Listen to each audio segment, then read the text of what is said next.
Hello, everyone. Welcome to your Radar.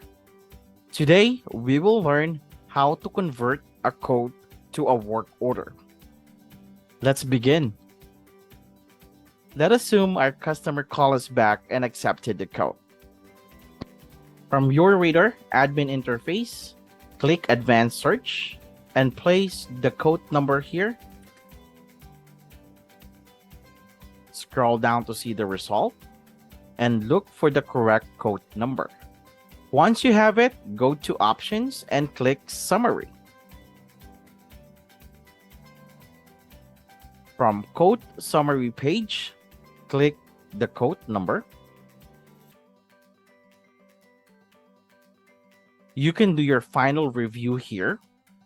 From the customer's information, parts and materials. You can also see the uploaded images from the estimator. Also the instructions that we provided during the estimation. And we can also change the notes to our customer.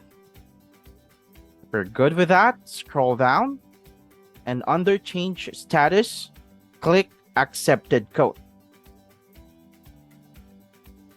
And click Save and Close.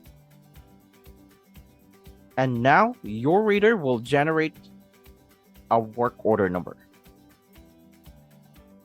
Let's wait for it. There you go.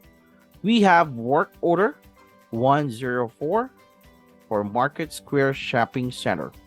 We have the same information here for the billing, site, address, and contact information. That's how we convert a code to a work order. Thank you.